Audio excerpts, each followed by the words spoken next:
అరుణకిరణజాలైరంచితా శావకాశ విధృతజపపటీకా పుస్తకాభీతిహస్తా ఇతరవరకరాఢ్యా ఫుల్లకల్హార సంస్థా నివసతు హృది బాలా నిత్యకళ్యాణశీలా. బాలాంబార్పణమస్తు. శ్రీ గురుభ్యో నమః. ఈటీవీ లైఫ్ ఆధ్యాత్మిక ఛానల్కు స్వాగతం. వేదసారం అనే కార్యక్రమంలో వేద అంతర్గతమైనటువంటి మంత్రశాస్త్రం గురించి మనం తెలుసుకుంటూ ఉన్నాం. అందులో భాగంగా ఈ రోజున మంత్రశాస్త్రంలో మంత్రధర్మాలలో చెప్పబడిన ఆచారాలు ఇక సంప్రదాయాల యొక్క వివరాల గురించి తెలుసుకుందాం. మంత్రశాస్త్రం అనేక సంప్రదాయాల్లో చెప్పబడింది. ఒక్కొక్కరు ఉద్ధరించినటువంటి మార్గాన్ని ఒక్కో సంప్రదాయంగా ప్రతిపాదించడం జరిగింది. ఇవి సుమారుగా 64కి పైబడి ఉన్నాయి.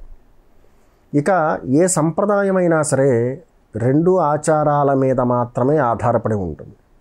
అది ఒకటి దక్షిణాచారం, 2 వామాచారం. ఈ ఆచారాలు ఎలా పుట్టుకొచ్చాయంటే, ఒక వ్యక్తి శ్రోత్రియ ధర్మాన్ని పాటిస్తాడు, అంటే చాలా సాత్వికమైనటువంటి జీవన శైలి, ఆహార నియమాలు, దేవతారాధన ఇత్యాది. ఆ వ్యక్తి యొక్క జీవితంలో ఆచరించేటువంటి ప్రతి విషయంలో కూడా సాత్వికతే కనిపిస్తుంది. అతగాడు ఎంచుకోదగినటువంటి మార్గం దక్షిణాచారం. మరి చిన్నతనం నుంచి తామసమైనటువంటి ద్రవ్యాల యొక్క గ్రహణ చేసేటువంటి కుటుంబాలలో పుట్టి వారు సైతం దేవతారాధన అంటే సాధారణ దేవతారాధన కాదు, శాస్త్రపరమైనటువంటి ఆమనాయ ప్రోక్తాలు అభ్యసించదలిస్తే కనుక అటువంటి వారి కోసం నియమించబడింది వామాచారం. ఈ 2 ఆచారాలు కూడా పరదేవత కృపచేత ఇహంలో సర్వసమృద్ధిని కూడా పొంది మోక్షం కొరకు తప్పించడానికి మాత్రమే. ఒకటి గొప్ప, ఒకటి తక్కువ అని ఉండదు. కాకపోతే మనం గతంలో స్వభావం ఏదైతే ఉందో, ఆహార నియమాలు ఏవైతే ఉన్నాయో వాటి అనుసారంగా ఈ ఆయా ఆచారాలు ఎంచుకోవలసి ఉంటుంది. దీక్షాకాలంలో మనం ఒక గురువును ఆశ్రయించినప్పుడు ఆ గురువు మన స్వభావాన్ని బట్టి మనకి మంత్రాన్ని ఉపదేశం చేస్తూ ఉంటారు. పూర్వ విద్యాక్రమం, ఉత్తర విద్యాక్రమం ఈ రెండిట్లో కూడా ఆచార భేదం ఉండదు. అంటే అందులో దక్షిణాచారం, వామాచారం అని ఉండదు. ఇక దక్షిణాచార సంప్రదాయంలో ఉండేటువంటి వ్యక్తి ఒక గురువు అయ్యాడు.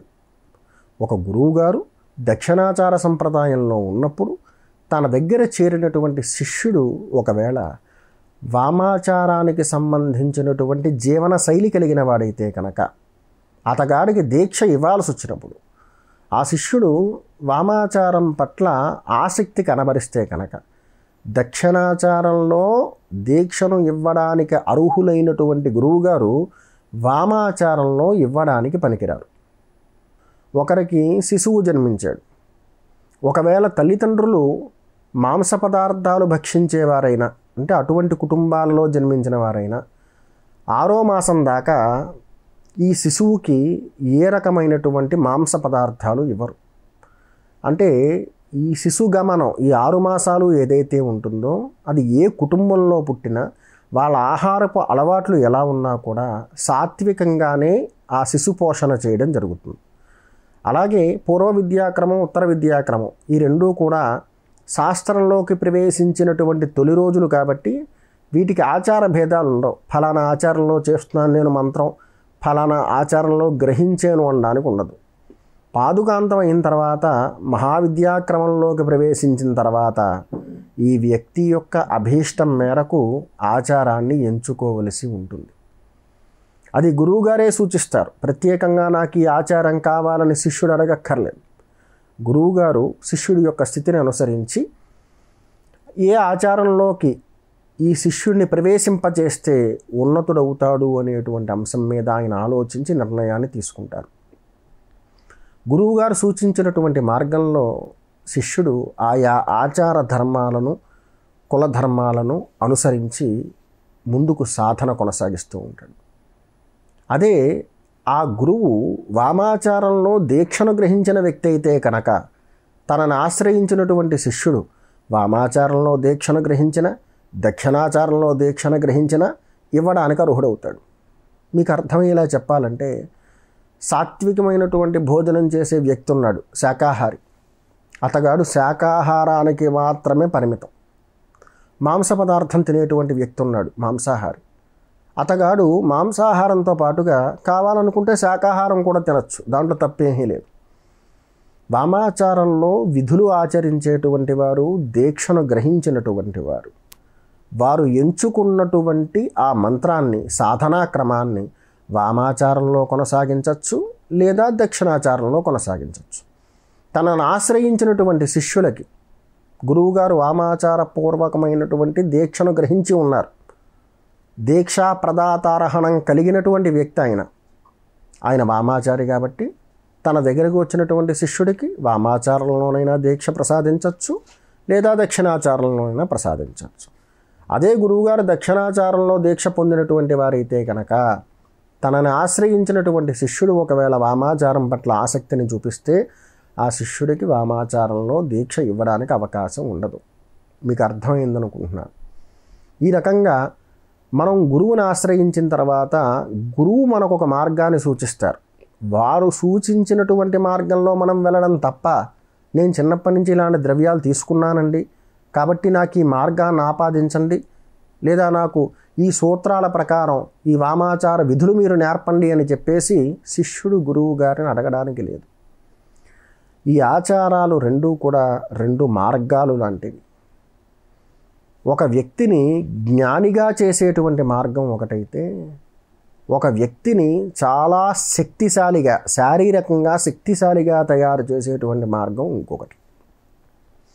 శ్రీక్రమంలో చెప్పుకునేటువంటి విధులు ఏవైతే ఉన్నాయో ప్రథమ, ద్వితీయ, తృతీయ, ఈ 3 విధుల్లో కూడా రోజు మనం పాలను గ్రహించిన దాంతో సమానం.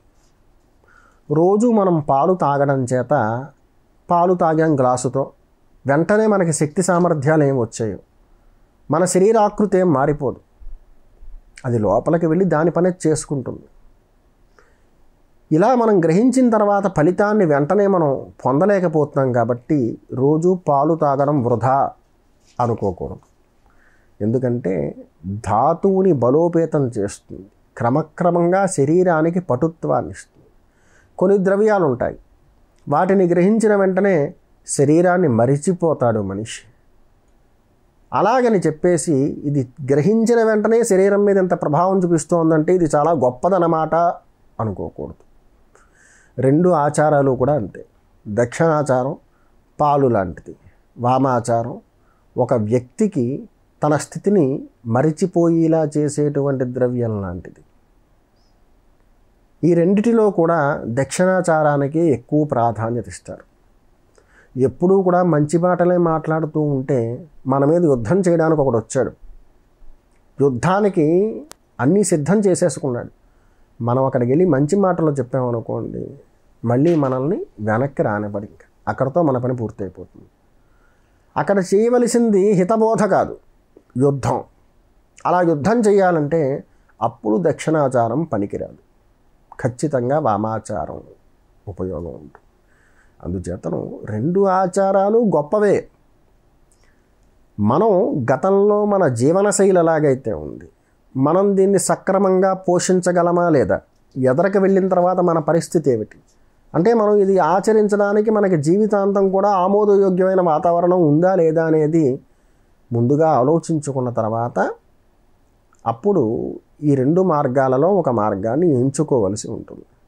ఆ ఎంపిక కూడా మీకు నేను చెప్పాను, గురువుగారికి అర్థమయ్యేలా ప్రవర్తించాలి తప్పించి నాకు ఫలానా మార్గంలో దీక్ష కావాలని కానీ, ఫలానా మంత్రాన్ని నేను వామాచారంలో ఆచరిస్తానని కానీ గురువుగారి దగ్గర ఏ రోజున కూడా వెల్లడించకూడదు.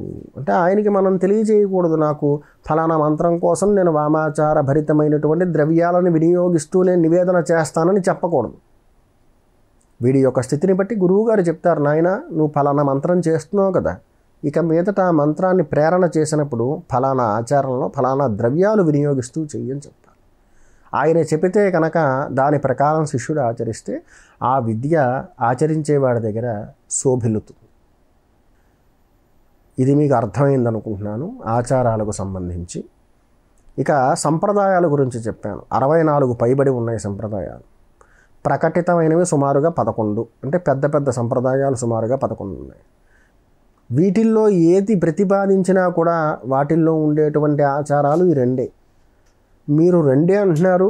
గతంలో కొంతమంది సమయాచారం గురించి కూడా చెప్పారు, అలాగే కౌలాచారం గురించి కూడా చెప్పారని అంటారు. సమయాచారం అంటే వామాచారంలో దీక్షను గ్రహించినటువంటి వ్యక్తి ఉన్నాడు. నలుగురు సంచరించే చోట ఒక ఆలయ ప్రాంగణం కావచ్చు బహుశా, అలాంటి చోట్ల చక్రార్చన చేయడానికి ఉపక్రమించాడు. అతన్ని పరిశీలిస్తున్నారు చాలామంది. ఆ సందర్భంలో ఇతను చదువుకున్నటువంటి వామాచార విధులు ఏవైతే ఉన్నాయో వాటిని బాహ్యంగా ప్రదర్శించడానికి లేదు, కానీ అర్చన చెయ్యాలి. అప్పుడు ఏం చేస్తారంటే మాంసాహారి శాకాహారం తిన్నట్లుగా వామాచారంలో చెప్పుకున్నప్పటికీ కూడా దక్షిణాచార పూర్వకమైనటువంటి సంప్రదాయంలో అర్చనా విధులన్నీ కూడా నిర్వహిస్తాడు. ఎందుకంటే అక్కడ నలుగురు సంచరిస్తూ ఉన్నారు కాబట్టి, అందరూ చూస్తూ ఉన్నారు కాబట్టి. ఈ ఆచారంలోకి ప్రవేశించేటప్పుడు ఒక మాట చెప్తాడు, గుహ్యాతి గుహ్య గోప్త్రీత్వం గృహాణాత్ స్మత్కృతం కులధర్మం. మనం ఆచరించేటువంటి మంత్ర విధులు ఆచరణా విధులు ఏవైతే ఉన్నాయో వాటిని ఎప్పుడూ కూడా రహస్యంగానే ఉంచమన్నాడు. నలుగురి దగ్గర ప్రదర్శించద్దన్నాడు. ఎంతవరకు చెప్పచ్చో అంతవరకే చెప్పమన్నాడు తప్పించి ఆసక్తి లేనివాడికి ఉన్నవాడికి అందరినీ సభలో కూర్చోబెట్టి కులధర్మాలు చెప్పొద్దని చెప్పాడు. ఈ నియమాలన్నీ కూడా పాటిస్తే కనుక ఆ వ్యక్తి కులధర్మపూర్వకమైనటువంటి ఆశీర్వచనాలన్నీ కూడా పొంది ఉన్నతుడవుతాడు. ఇందాక చెప్పాను, ఆలయంలో ఉన్నప్పుడు నలుగురు కూడా పరిశీలిస్తూ ఉన్నారు ఇతగాన్ని. ఇతడు వామాచారంలో అక్కడ అర్చన చేయడానికి లేదు. అప్పుడు దక్షిణాచారాన్ని ఎంచుకుని దక్షిణాచారంలో అర్చన అంతా కూడా కొనసాగిస్తాడు. దానిని ఆ సమయానికి తగ్గట్టుగా చేశాడు కాబట్టి సమయాచారం అంటారు. అంతేగాని సమయాచారం అంటే అదేదో కొత్తది కాదు. ఆ సందర్భానికి తగ్గట్టుగా ఆచరించేటువంటి విధానాన్ని సమయాచారం అంటారు. ఇంకా కౌలం గురించి చాలామంది ప్రస్తావిస్తూ ఉంటారు. ఒక సంప్రదాయంలో తీవ్రతరమైనటువంటి సాధన చేసి లౌకికమైనటువంటి విషయ వాసనల మీద విరక్తి కలిగి ఇది కాదు, ఇది కాకుండా ఏదో ఉంది, దాన్ని నేను శోధించాలి, నేను పరదేవత కృపను పొందడం కోసం వెతుక్కుంటూ వెళ్ళాలి అనేటువంటి అన్వేషణ ఆ భావం వాళ్ళల్లో కలిగి ఏ ద్రవ్యం మీద మోహం లేకుండా ఏ స్థితి మీద ఆసక్తి లేకుండా పరదేవతాన్వేషణలో లేదా పరమేశ్వరాన్వేషణలో గడిపేటువంటి వ్యక్తి చివరికి రేపటికి తినేటువంటి ఆహార పదార్థాలు కూడా నిలువ చేసుకోరాదు అని చెప్తాడు. అటువంటి నియమాలు పాటిస్తున్నటువంటి వ్యక్తి నడుచుకుంటూ వెళుతుంటే చెట్టుకి పండినటువంటి ఫలం వేలాడుతూ ఉంటే కనుక దానిని త్రుంచి తినకూడదని చెప్తాడు కౌలికుణ్ణి. ఒకవేళ ఆ ఫలం నువ్వు తినేటువంటి యోగం నీకుంటే కనుక నిన్ను చూసిన వెంటనే లేదా నువ్వు వచ్చే సమయానికి లేకపోతే అంతకు ముందేనా ఆ ఫలం నేల రాలుతుంది నీకోసం. ఆ ఫలాన్ని తీసుకుని నువ్వు భుజించడానికి అర్హుడు తప్పించి చెట్టుకి వేలాడేటువంటి ఫలాన్ని త్రుంచేటువంటి హక్కు కౌలికుడికి లేదు. అంటే అంత సున్నితమైనటువంటి జీవన శైలి కలిగిన వాడిని కౌలికుడు అంటారు. ఇప్పుడు దీన్ని పూర్తిగా మార్చారు. కౌలికుడు అంటే ఏదో భయంకరమైనటువంటి స్థితి కలిగిన వాడి కింద మార్చారు. కౌలికుడు అంటే సర్వసంఘ పరిత్యాగి, అన్నిటినీ కూడా వర్జించినవాడు. కేవలం భగవదన్వేషణ మాత్రమే చేస్తాడు. ఆ శాస్త్రానంతటినీ కూడా వినియోగించి దానికి ఏదైతే కావలసిన ఉపకరణాలు ఉన్నాయో అవి సృష్టించుకోవడంలో ఇందాక చెప్పినట్టుగా ఫలం కావాలంటే చెట్టును కూడా ఇబ్బందికి గురి చేయనటువంటి వాడు ఎవరైతే ఉన్నారో, ఎవరికైతే దేని మీద ఏ రకమైనటువంటి మోహం ఉండదో, ఏ రకమైనటువంటి ఆపేక్ష ఉండదో, కేవలం భగవదన్వేషణలో జీవితం మొత్తాన్ని ఖర్చు పెట్టాలని చెప్పేసి త్రికరణ శుద్ధిగా ప్రవర్తించేటువంటి వ్యక్తి ఎవరైతే ఉంటారో అతగాడిని కౌలికుడు అంటారు. ఆ మార్గాన్ని కౌలాచారం అంటారు. దక్షిణాచారం వామాచారంలాగా కౌలాచారం అని ఏముండదు. కౌలము అంటే చాలా తీవ్రతరమైనటువంటి స్థాయి అది. అది ఎప్పుడు ప్రాప్తిస్తుంది అంటే ఈ ప్రకరణంలోకి ప్రవేశించిన తర్వాత దక్షిణాచారమో వామాచారమో ఏదో ఒక ఆచారాన్ని ఎంచుకుని తీవ్రతరమైనటువంటి సాధన చేస్తూ జీవితం అంటే ఇది కాదు, దీనికి భిన్నంగా ఏదో ఉంది, దానిని నేను అన్వేషించాలనేటువంటి ఆలోచనతో ఎవరైతే సర్వసంఘాన్ని సర్వ వ్యవస్థలని తన వ్యక్తిగతమైనటువంటి జీవితాన్ని సైతం వర్జించి భగవదన్వేషణ చేస్తారో వారిని మాత్రమే కౌలికులు అంటారు. వాళ్ళ ఆచారాన్ని కౌలాచారము అంటారు. కాబట్టి ఆచారాలు రెండు, దక్షిణాచారము వామాచారం. అది వారి యొక్క స్థితిగతులను బట్టి, వారి ప్రవర్తనను బట్టి, వాళ్ళు ఎంచుకుని సాధన చేస్తున్నటువంటి మంత్రాల యొక్క స్థితిని బట్టి, ప్రవర్తన అన్నమాట ముఖ్యంగా, వీటిని బట్టి ఆపాదిస్తారు ఎవరు ఏ మార్గంలో పూర్ణ దీక్షను గ్రహించాలి అనేది. అర్థమైందనుకుంటున్నాను మీకు ఈ వివరం అంతా. దీని తర్వాత ఇంకొక విషయం గురించి చెప్తాను. చాలామంది గ్రహణ కాలంలో మంత్రాన్ని జపం చేస్తే కనుక అది సిద్ధైపోతుంది అంటే పురశ్చరణ సమానం అని చెప్తారు. గ్రహణ సమయంలో కావచ్చు లేదా గ్రహణాపూర్వం ఏదైనా ఒక మంత్రాన్ని గ్రహిస్తే కనుక గ్రహణ సమయంలో ఆ మంత్రాన్ని చక్కగా ప్రేరణ చేసి అక్కడతో పురశ్చరణ అయిపోయింది నాది అంటే ఈ మంత్రాన్ని ఒబ్బిడి చేసేసాను అనుకుంటారు. అలాంటి స్థితి శాస్త్రంలో ఎక్కడా కూడా చెప్పబడి లేదు.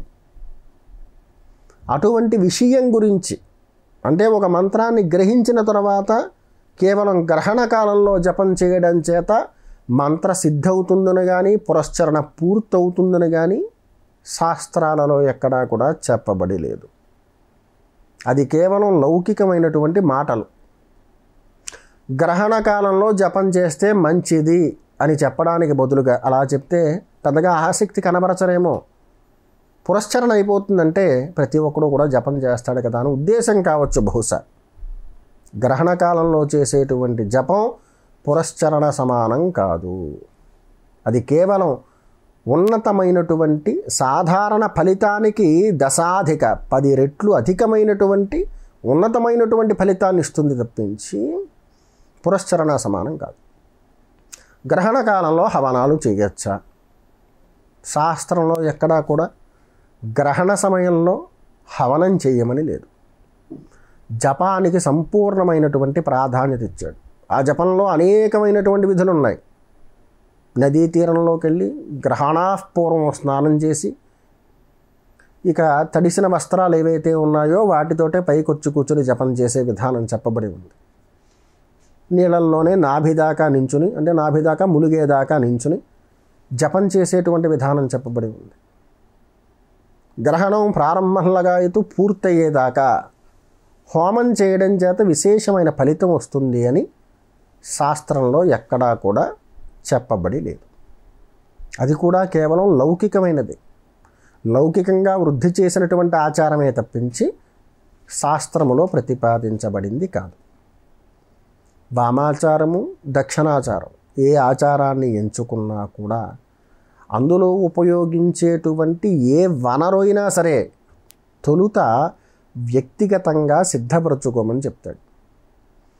ఉచ్చిష్టము అంటే మనం ఎంచుకున్న పదార్థం ఏదైతే ఉందో దానిని మనం నివేదన చేయాలనుకుంటాం కదా, అంతకు పూర్వం ఎవరో కూడా ఆ పదార్థాన్ని లేదా దానికి సంబంధించిన శేషాన్ని వినియోగించి ఉండకూడదు.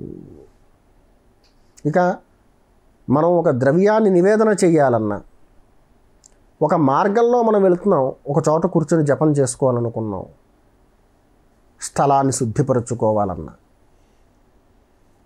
దేవతాహ్వానం చెయ్యాలి, మనం గట్టు మీద కూర్చున్నాం ఒక కొండ మీద, అక్కడ కూడా స్థల శుద్ధి చేయాలి. అలాంటి స్థితి కలిగిన ఒకే ఒక్క మండలం అంటే ఒక ఆకృతి అన్నమాట, స్థలాన్ని మనం కూర్చునేటువంటి ఆసనం అంటే ఆసనమే లేదు మన దగ్గర, మనం కిందే కూర్చోవాలి, అయినప్పటికీ కూడా ఆ స్థలాన్ని సైతం సంపూర్ణంగా శుద్ధి చేయగలుగుతాం. దానినే వ్యాపక మండలం అంటారు. అధో త్రికోణము అంటే మనకేసి తిరిగి ఉండేలాగా త్రికోణము, ఆ త్రికోణంలో 3 కోణాలను తాకుతూ వృత్తము, వృత్తాన్ని తాకుతూ చతుస్రాకారం. దీనిని గంధంతో లిఖించి పుష్పాక్షతలతో పూజించి స్థలశుద్ధి చేసుకుని మనం కూర్చునేందుకు కావచ్చు, దేవతాహ్వానం చేయడానికి కావచ్చు, నివేదనా పాత్రను సంస్థాపన చేయడానికి కావచ్చు వినియోగించుకోవచ్చు వ్యాపక మండలాన్ని. మనకి తెలియని ప్రదేశానికి వెళ్ళాం, మన దగ్గర ఆసనాలు కూడా ఏమీ లేవు, ఆ స్థలం ఎలాంటిదో మనకు తెలియదు. అక్కడ నివేదన చేయాలన్నా ఐం హరహ అస్త్రమంత్రం ఉంటుంది, దాంతో అక్షతలు నీళ్లు నేల మీద చల్లి వ్యాపక మండలాన్ని లిఖించి దాని మీద నివేదనా పాత్రను ఉంచి నివేదన చేసేయచ్చు. ఆ మండలానికి అంత ప్రాధాన్యత ఉంది. మనం తర్పణం చేయాలనుకున్నాం, ఆ దేవతామూర్తికి సంబంధించిన యంత్రం ఏమిటో మనకు తెలియదు, ఎలా లేఖనం చేయాలో. ఒక వ్యాపక మండలం వేయవయ్యా, ఒక పళ్ళెం పెట్టుకుని ఒక వ్యాపక మండలం వేసి మనం ఏదైతే మంత్రాన్ని గతంలో జపించి ఉన్నామో దానితో అభిమంత్రణం చేస్తే ఆ ప్రస్తారం, ఆ ప్రదేశం ఏదైతే ఉందో అదంతా కూడా మనం గతంలో జపం చేసినటువంటి మంత్రాధిష్టాన దేవత యొక్క స్వరూపంగా మారుతుంది. అక్కడ మనం తర్పణం చేయొచ్చు. జపకాలంలో మనం దీపారాధన లగాయతు ఏ సంస్థాపన చేయాలన్నా వ్యాపక మండలాన్ని వినియోగించుకోవచ్చు. నివేదనా పాత్ర అయినా సరే దాన్ని సంస్థాపన చేయాలంటే వ్యాపక మండలాన్ని ఉంచుకోవచ్చు. ప్రత్యేకంగా మనకి తెలియనటువంటి ప్రదేశానికి వెళ్ళి అక్కడే పక్కన కూర్చుని నివేదన చేయాలన్నా వ్యాపక మండలాన్ని వినియోగించుకోవచ్చు. ఇక అస్త్ర మంత్రాలకు సంబంధించిన వివరం కూడా మరొక మారు చెబుతాను. వ్యాపక మండలాన్ని రక్తగంధము అంటే గంధములో కాస్త కుంకుమను కలిపి రక్తగంధంతో లిఖించవచ్చు. ఎప్పుడు వ్యాపక మండలం వేయాలన్నా అనామిక అంటే ఈ ఉంగరం వేలు, దాంతో వ్యాపక మండలాన్ని వేయాలి. వ్యాపక మండలం వేయడానికి పూర్వం చేతిలోకి కొద్దిగా అక్షతలు తీసుకుని మంచినీళ్ళు పోసుకుని మనం ఏదైతే మంత్ర అధిష్టాన దేవత కొరకు ఈ నివేదన కావచ్చు, పాత్ర సంస్థాపన చేయడానికి కావచ్చు ఒక వ్యాపక మండలాన్ని మనం ఒక లిఖిస్తున్నామో ఆ మంత్రాధిష్టాన దేవత మంత్రాన్ని ఒకసారి స్మరణ చేసి అక్షతలు నీళ్లు ఆ స్థలంలో చల్లి వ్యాపక మండలాన్ని అనామికతో నిర్మాణం చేయాలి. చేసిన తర్వాత పుష్పాక్షతలతో వ్యాపక మండలాన్ని పూజించి ఆ స్థానం మీద దేవతాహ్వానం, నివేదన ఇత్యాదులన్నీ కూడా వసగవచ్చు. వ్యాపక మండలం గురించి కూడా అర్థమైందనుకుంటున్నాను.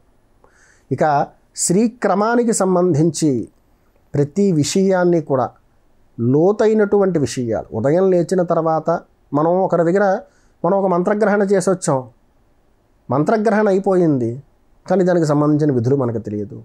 మనం ఉదయం లేచాం, దానికి సంబంధించిన విధులు ప్రారంభం చేయాలనుకున్నాం, ఆ వ్యక్తిని సంప్రదిద్దామనుకుంటే, మంత్రం చెప్పిన గురువును సంప్రదిద్దామనుకుంటే అవకాశం లేదు. అటువంటి సందర్భంలో ఇప్పుడు మీకు సూచించేటువంటి ప్రతి మాట కూడా మీకు ఎంతగానో ఉపయోగపడుతుంది. గతంలో మీరు సాధన ఎలా చేశారనేది పక్కన పెట్టండి, ఒక క్రమ పద్ధతిలో చేస్తేనే మంత్రశాస్త్రానికి సంబంధించినటువంటి సాధనా పటుత్వం మనకి కలుగుతుంది. ఇది దృష్టిలో పెట్టుకుని తత్వాచమనం లగాయతు, దేశకాల సంకీర్తన ఇత్యాది విషయాలన్నీ కూడా స్పష్టంగా ఆచరిస్తూ ఉత్తమమైనటువంటి ఫలితాలు మంత్రశాస్త్ర సాధనా మార్గంలో పొందగలరు. ఇక దీని తర్వాత తత్వాచమన విధి మరియు న్యాసాలు ఏ విధంగా చేయాలి, మనం ఏ మంత్రం గ్రహించినా సరే న్యాసాలు ఏ విధంగా చేయాలనే దానికి సంబంధించిన సూత్రాలు, వాటి వివరం అంతా కూడా మీకు తెలియజేస్తాను. న్యాసాలు మనకు సూచించిన ప్రకారం చేస్తున్నప్పుడు న్యాస విధుల్లో దొర్లుతున్నటువంటి పొరపాట్లు ఏవైతే ఉన్నాయో అవి జరగకుండగా ప్రాకృతి నుంచి, అంటే ప్రాకృతి నుంచి మన శరీరానికి ప్రాప్తించేటువంటి తత్వం ఏదైతే ఉంటుందో న్యాసం ద్వారా శరీరానికి దాన్ని ఎలా ఆపాదించాలో మరుసటి కార్యక్రమంలో మీకు తెలియజేస్తాను. సర్వే జనా సుఖినో భవంతు.